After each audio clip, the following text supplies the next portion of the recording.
right, I'm here with Anna Gunderson, physician assistant. Anna is amazing and has offered to answer a few questions. With the New Year's coming, we had a great talk about a lot of common screenings that you should schedule, but a lot of people had questions for me about self-screenings. And so I wanted to reach out to someone with a little bit more knowledge about all the body parts than I do. So thanks for coming, Anna. Oh, thanks for having me. Yeah, the first question I have is about just overall general self-screenings, specifically boobs, but like teenage years. What should girls be screening for? Well, luckily in your teenage years, you are very low risk for really any types of cancer. So at that age, it's much more appropriate to just be looking at prevention. Eating well, taking care of your body, exercising regularly, wearing sunscreen, protecting yourself from the sun with long sleeve shirts and hats. That also prevents wrinkles, so it has that dual benefit. Yeah. Lovely.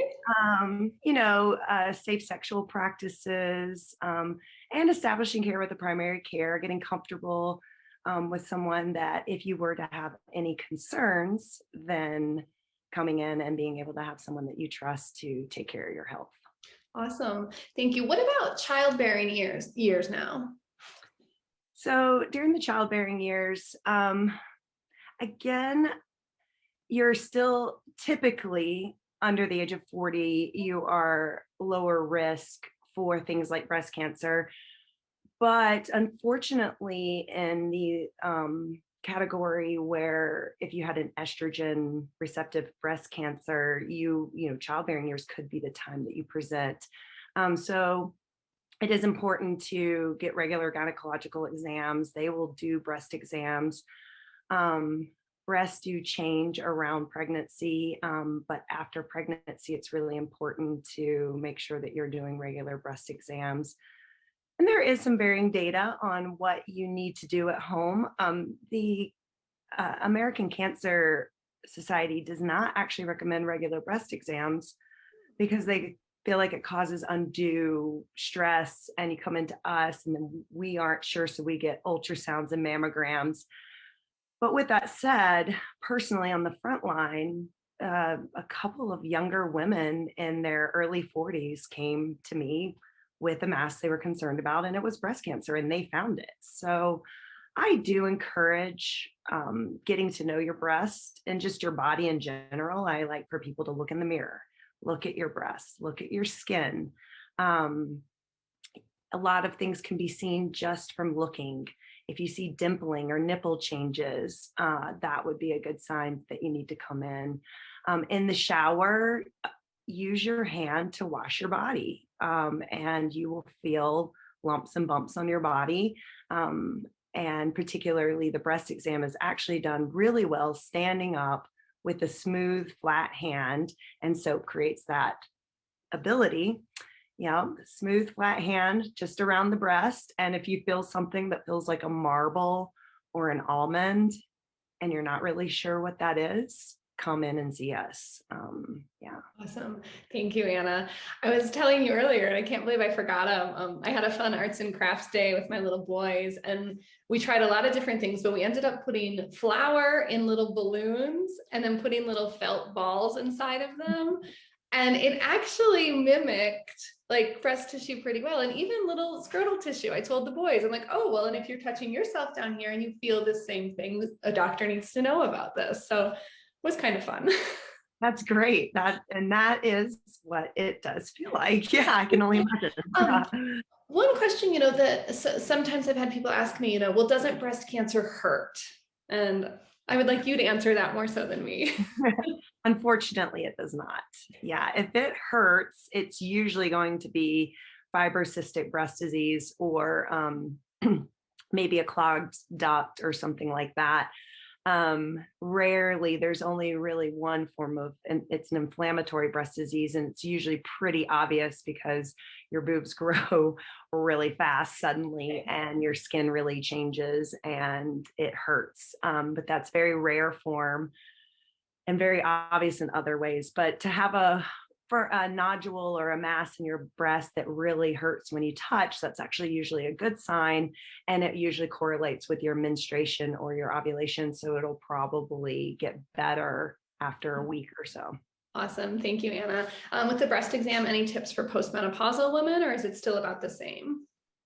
And postmenopausal women actually are lucky in that they are not going to have the big fluctuations typically with the cystic breast. So at that point in time, postmenopausal women really should always be doing breast exams. They are at higher risk for breast cancer due to age, and they don't have as typically fluctuating breast changes. So a change would really mean something likely. Awesome. Thank you. And then along the same lines of, we hear so much about our breast exams, but nobody ever talks about our vulvas. What should we be looking for childbearing years and then postmenopausal? Like I hear from some of my postmenopausal clients, they're not even getting PAPs anymore. No one's looking. Is this an issue? What should we look for? Exactly. Well, vulvas, the good thing is they usually tell us when something's wrong. So typically abnormal discharge, pain, discomfort, changes in skin color that are usually pretty obvious. Vulva cancer is very rare. It would usually be probably a squamous cell skin cancer. So it would be changes to the skin. But again, it's a part of the body where you can visualize, you can see pretty easy.